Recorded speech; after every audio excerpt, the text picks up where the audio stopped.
What do people say gives them, like, oh, I can't vote for him because, what are the things that they tell you? What answers can I help you provide? Let me go ahead and stop you. That's not a good sign when a person asks you a question like that, and then you got this just calling it for what it is, this older white couple in Iowa. They look at each other. Why are you looking at each other? That can mean one or two things from my perspective. One, I don't know. What do you think? You're not so sure what the answer is, so you look at your partner to see if they know, to see if you can get ideas from each other. Or two, should we tell her the truth? Should we be honest with her? Are you going to be honest with her, or should I be honest with her? I don't want to be honest with her. That's how I look at that first and foremost. So that's already not a good sign in my opinion.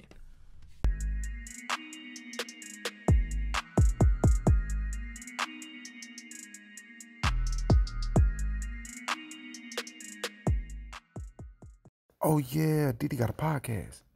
So Vivek Ramaswamy has officially dropped out of the 2024 presidential race. You were following breaking news tonight. Vivek Ramaswamy out of the race for the Republican presidential nomination. He just made the announcement after a disappointing finish at the Iowa caucuses. Ramaswamy endorsing Donald Trump for president. It leaves Nikki Haley and Ron DeSantis as the last major challengers to Trump.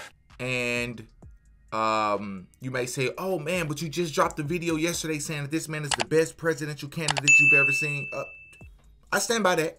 Everything I said is true in that video. Everything in that video still applies. But let's be clear. Vivek Ramaswamy never had a shot at winning this election. I started off the last video by saying that I think that Vivek Ramaswamy is going to shock the world and that I hope I'm right by that. What I should have said was, I hope that Vivek Ramaswamy shocks the world.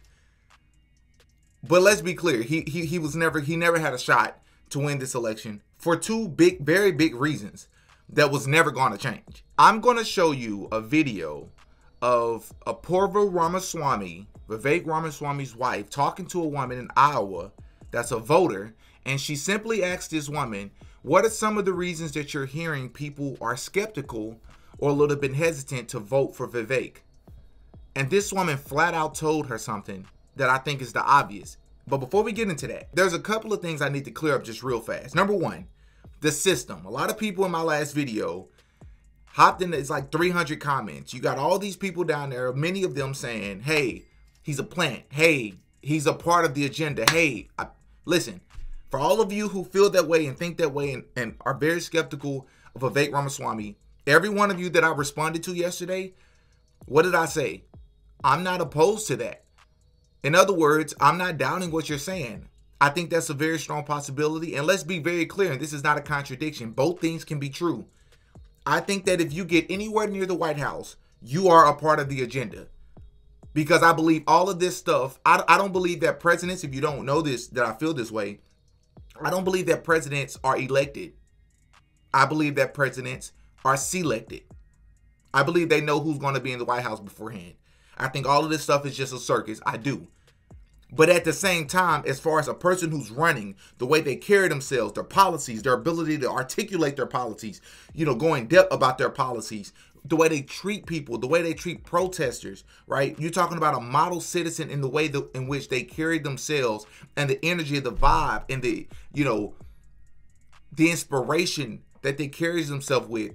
Vivek Ramaswamy is hands down, heads and shoulders above anyone and better than anyone that I've ever seen before, right?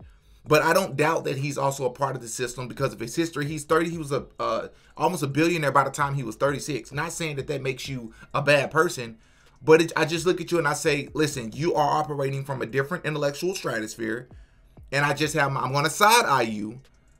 But man, the way you run your campaign is undeniably impressive, and you're the best I've ever seen. I had to give a spade to spade. All right, boom. Number two. Systemic racism. I dropped a video about a week and a half ago saying that Vivek Ramaswamy convinced me or persuaded me otherwise on systemic racism. Let's be clear about what I mean about that. I don't mean that he convinced me that systemic racism doesn't exist. He never said that systemic racism doesn't exist.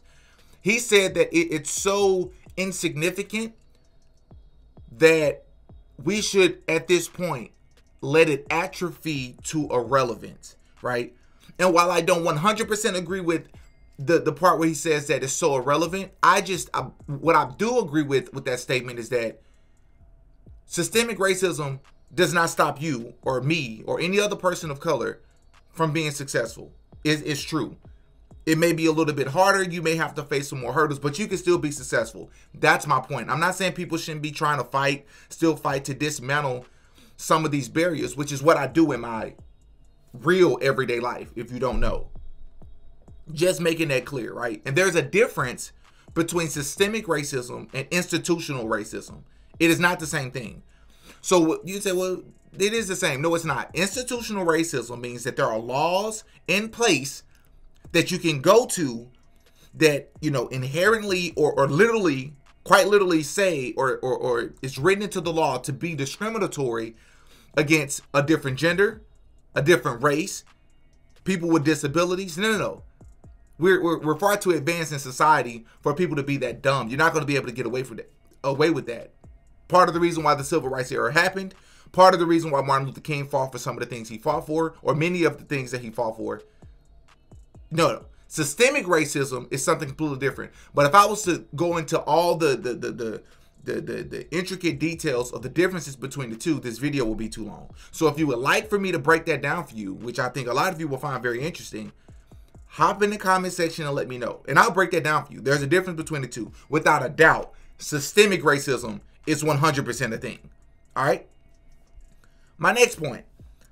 Vivek Ramaswamy never had a chance to win this presidential campaign. And I think he knew that.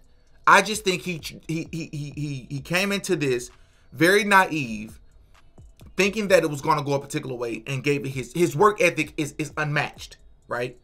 More than 390 events throughout Iowa, went to 99 counties twice. Nobody's touching that, bro.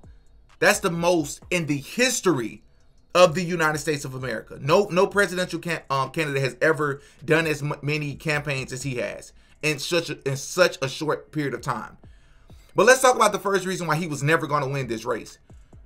The first reason is two words: Donald Trump. Have you met a Trump supporter? Let's just be clear about something. There are things about Trump that I like. There are things about Trump I don't like. But the bias aside, I'm not on the right. I'm not on the left, right? As someone that's exited out all the noise, just look at Trump for what he is. Look at his supporters. I said in the comment section, I'm going to say it again. You can tell a lot about a presidential candidate by the way in which the majority of the presidential candidate supporters behave, right? How do most Trump supporters behave? They're, vigorously rude. They are hostile. They are occult-like. They are loyal to a fault. There's nothing wrong with being loyal. But if you're loyal to someone that's taking you off the edge of the bridge, are you still going to be loyal and follow them? No, you have to make some pivots. And you have to be able to think logically, which is ironically something that the right claims that they care about. Let's be clear about this. Donald Trump and his supporters, bro, they are not America first. They may have been before or claim to be before, but they are not America first. They are vengeance first. This is about revenge. This is about payback. They feel like the election was stolen. Not going to give my opinion on that. They feel like the election was stolen. This is about get back. You got a guy by the name of Tim Pool. A lot of you may know who that is. Tim Pool goes on his podcast and says that he really likes Vivek, but Vivek was always a plan B, and Trump is always going to be the first choice. And this is after Vivek came on to Tim Pool's podcast. Not saying that he has to support Vivek because he came on, but they had great chemistry. Vivek, I think, said everything that Tim agrees with, but he looking at this other person in Trump who don't even come close to carrying himself the way Vivek did. And people asked him, name one thing that Trump is superior to Vivek Ramaswamy in. I'll wait. Tim said this is an easy question to answer. And then he continues to say, for starters, Donald Trump has already been in the White House and dealt with the opposition already. What does that mean? So by that logic, Tim, would you say that Joe Biden is a better candidate to be in the White House than Vivek Ramaswamy? No, you would not. Would you say that somebody else that's on the right, George W. Bush, is a better? No. You wouldn't say these things, bro. Which more so speaks to the fact that all of you know, including Trump supporters, that Vivek Ramaswamy is a once in a lifetime, once in a generation talent that we've ever seen come through this race before. And you all are blinded to your allegiance, not to America as you claim, not to somebody that you claim is going to drain the swamp and clear out the deep state. He was in office once already, didn't do any of those things, right? Has 91 federal indictments. We're going to overlook all of that because all of it is a conspiracy. None of it is going to hold up. But okay, all the baggage that comes with Trump. As rude as this man is, yes, there are many times he's not rude. But the man is rude. He stumbles over his words. He says crazy things all the time. He carries himself like a dictator. Not all the time, but sometimes. He says things and contradicts himself. Not to mention every single person that he's ever... all these people that he's appointed to these positions that he says one thing about at one point and then completely flips. Understands that the job of Attorney General is to serve and protect the people of the United States. And that is exactly what he will do, and do better than anybody else can. Jeff Sessions was a disaster as Attorney General. Should have never been Attorney General. He's not qualified. He's not mentally qualified to be Attorney General. We hope Bill Barr is going to be as good as we think, because Bill is he's a great gentleman, a great man. And by the way, when Bill Barr, who's, a coward, Bill Barr was a coward. Bill Barr didn't do what he was supposed to do. I fired him, and he has great hatred. In his new role as Chairman of the Joint Chiefs of Staff, General Milley will serve as my top military advisor. I have absolute confidence that he will fulfill his duty with the same brilliance and fortitude he has shown throughout his long and very distinguished career. Milley, frankly, was incompetent. The last one I'd want to attack with as my leader would be Milley. John Kelly will do a fantastic job. General Kelly has been a star, done an incredible job thus far, respected by everybody, a great, great American. I know John Kelly. He was with me, didn't do a good job, had no temperament, and ultimately he was petered out. He was exhausted. This man was totally exhausted. He wasn't even able to function. I am confident that Jay has the wisdom and leadership to guide our economy through any challenges that our great economy may face. And, I had my own situation with Powell, and I beat the hell out of him. I was not a big fan of Powell. He was recommended by some people. I didn't like him. We are going to appoint Mad Dog Mattis as our Secretary of Defense. They say he's the closest thing to General George Patton that we have, and it's about time. It's about time. Mattis was a highly overrated general, didn't do the job, didn't do good on ISIS. Mattis was fired, as you know, by President Obama, and I fired him also. Rex Tillerson, Secretary of State. Going to do a great job. He's respected all over the world, and I think he's going to go down as one of our great, great secretaries. In an angry tweet this morning, he called Tillerson, quote, dumb as a rock, and totally ill-prepared and ill-equipped to be Secretary of State. Mark Esper, who is a highly respected gentleman with a great career, West Point, Harvard, a tremendous talent, who's just named acting Secretary of Defense. He has said, quote, you were a lightweight, a figurehead. He said Mark Esper was weak, totally ineffective. He said he would do anything I wanted. Secretary Chow, you've been so fantastic in so many ways. Transportation, it's just moving along, and you've done a fantastic job for me and for the country, and I appreciate all that you do. In his post on Truth Social, Trump said McConnell, quote, has a death wish and must immediately seek help and advice from his China-loving wife, Coco Chow. Oh, my God. Did you see that video? Are you going to be blind to that? They say at some point when you're in a romantic relationship and you're constantly having the same problem with each partner, at some point it's not them. It might be you. You might want to look in the mirror. But Trump supporters don't behave that way. So anyways, there's the number one big reason, the first big reason why Vivek was never going to win this election, because you have these occult-like members that have this allegiance not to America, but to Donald J. Trump. Make no mistake about it. They don't care about anything else but vengeance.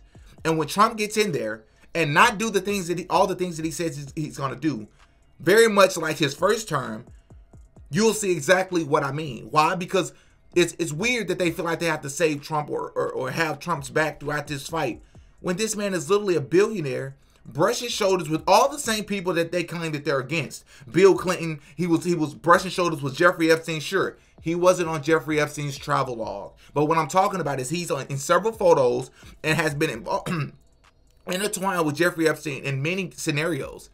It's not a secret. But you all feel like you can relate to him. This is a billionaire. He runs in a completely different circle, and he wouldn't do half the things for you that you claim that you'll do for him. You got this character, Laura Loomer, or whatever her name is. I mean, the most toxic Trump supporter I've probably ever seen in my life. And she has a following. Fake lips, heavy makeup. She hounds people. She's attention seeking. The lady says she likes Vivek, but at this point, nobody can ever convince her anything but other than to vote for Trump. That's a person that's saying Vivek is the better choice, but I'm not going to look over there. Yes, I can't find anything bad about him, but yes, I can't. No, but I'm going to look at Trump. That's blindness. That's toxic. That's unhealthy. That's not logical. But I shouldn't expect anything less from her. And then this woman goes on Twitter and says that after Vivek Ramaswamy took a picture with some supporters, like random people that came to one of his campaign events, that said, "Say Trump, vote Vivek." Literally nothing bad about that. She goes on Twitter, flips on Vivek, just like the typical Trump supporter. They do whatever Trump do. Trump came out, said a little bit of this and that about Vivek that was a little bit critical, said if you vote for him, you're voting for the other side. And then this person, Laura Loomer, I'm only mentioning this woman, for one, she's very annoying. Two, she has a following. And a lot of people are agreeing with this woman. Goes on Twitter and says, Vivek should have stayed in his place. What does that mean? What is the undertone behind that statement? He should have stayed in his place? He's literally a presidential candidate. What the heck does that statement mean? Which speaks to the very next point that I'm about to make, as it pertains to why Vivek Ramaswamy was never going to win this campaign, was never going to win this run, was never going to become president, because of the undertone behind a white woman talking about he should have stayed in his place. You mean the man that's almost a billionaire? You mean the intellectual superior to Donald J. Trump should have stayed in his place? What does that mean? And does anyone find it weird that in the early 2000s, Donald J. Trump, it was predicted by The Simpsons that this man was going to not only become president, but they got the same picture of him going down the escalator. We've inherited quite a budget crunch from President Trump. How bad is it, Secretary Van Houten? We're broke. As you know, we've inherited quite a budget crunch from President... That is weird. And I don't want anybody, unless you're on the left. If you're on the left, you're allowed to call this a conspiracy theory. But people on the right, don't you dare. Because there's many things that you all talk about, from the January 6th riot and all the insurrection, all these things. Don't you dare. All the things y'all talk about that people call conspiracy theories. So don't you call this a conspiracy theory. No one not find that weird. Not to mention, no one find it weird that The Simpsons also predicted again that Donald J. Trump is going to be the president again. In like 2015 or something. They did it again. It said Trump 2024. How did they do that, 9 years ago? What are we talking about here? This man didn't have a shot. Vivek Ramaswamy strategically choosing to not insult Trump. You have insults for anybody, right? You have critiques for anyone. I mean, like, you have some things that you wouldn't do, some corrections, some things you don't agree with. But the fact that Vivek has spent pretty much his entire campaign not really doing any of that, I think is smart. Sure, I think there's things about Trump he don't like, but it will be very dumb because he understands that a majority of the Republican Party is for Trump, and they don't care about the truth. They care about Trump. So I honestly don't blame him for it. The last reason why Vivek Ramaswamy never had a chance at winning this election, and it's a reason that a lot of you, especially on the right, are not going to like me hearing me say this, but I don't care. I'm not on the right. I'm not on the left. I'm about truth. Very much so like Vivek Ramaswamy ran his campaign. He called out both sides, Republicans and Democrats. So it's time to call out the conservative side. The second reason why Vivek Ramaswamy was never going to and never had a shot at this, or at least a decent or a fair shot, is because of racism. Let's be clear. Apurva Ramaswamy, Vivek Ramaswamy's wife, interviewed or was talking to this lady I believe in the state of Iowa while they were doing the Iowa caucus, and asked this lady some of the reasons that she's hearing on the ground that people are skeptical or a little bit hesitant to vote for Vivek Ramaswamy. And while I admire this woman's honesty, I want you to take a listen to what she told Vivek Ramaswamy's wife on camera. What do people say gives them, like, oh, I can't vote for him because what are the things that they tell you? What answers can I help you provide? Let me go ahead and stop you. That's not a good sign when a person asks you a question like that, and then you got this just calling it for what it is, this older white couple in Iowa. They look at each other. Why are you looking at each other? That can mean one or two things from my perspective. One, I don't know. What do you think? You're not so sure what the answer is, so you look at your partner to see if they know, to see if you can get ideas from each other. Or two, should we tell her the truth? Should we be honest with her? Are you going to be honest with her, or should I be honest with her? I don't want to be honest with her. That's how I look at that first and foremost. So that's already not a good sign in my opinion.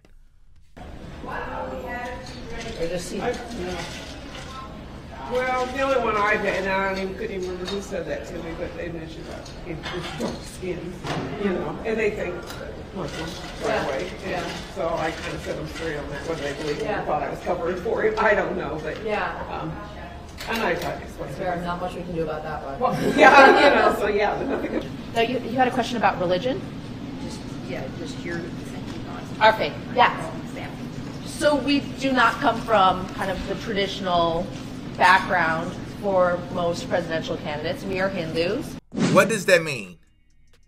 He has darker skin. What did you just say? What does that have to do with running for president? They feel like he might be Muslim. What? Huh? How do you just have these assumptions about people? It's the same thing that they said about Barack Obama, who I have my critiques about, as far as his policies and what he actually did once he got in office, or didn't do once he got in office. But it had nothing to do with him being Muslim or not. These preconceived, a lot of time, racially biased notions that you have about people that are darker than you, which raises a bigger question for me, because I never doubted. I never said that racism, and I'll never argue that racism isn't a real thing. I don't think anybody would argue that, right?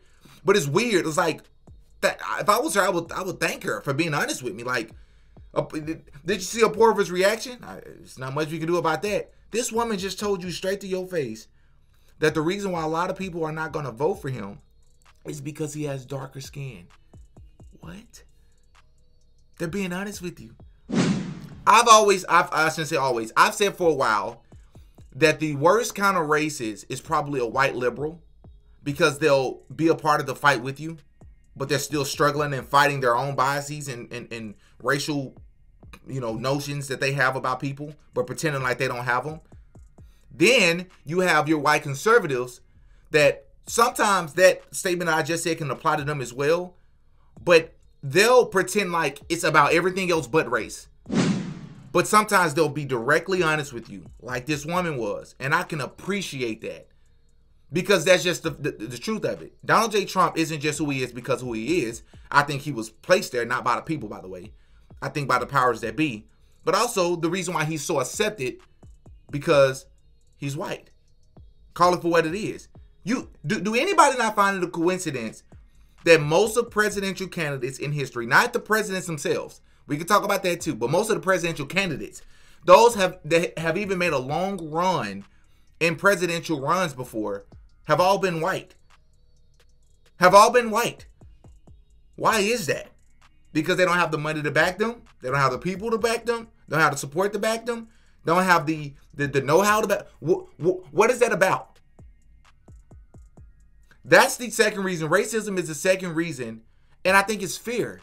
When you look at a man like Vivek Ramaswamy, he's heads and shoulders, light years above and better than Trump. You're not finna put someone that's up, and he's of the Hindu faith. You're gonna feel like that's un-American. Tell the truth, shame the devil. I'm gonna end with this rap, this little short verse from J. Cole that 100% applies to Vivek Ramaswamy and caps off why he was never gonna win this race. See, when you spitting so real, suddenly these phony people lose their appeal. Got them feeling like my brothers when they lose their appeal. Now it's back to the cell, back to the hell. Sometimes I watch the news and see they talking about diplomacy, and they ain't got a clue. My homies ain't got their diplomas, see? Rappers showed me love, I wonder what it could be. I think they scared of me, and they should be. Oh yeah, Diddy got a podcast.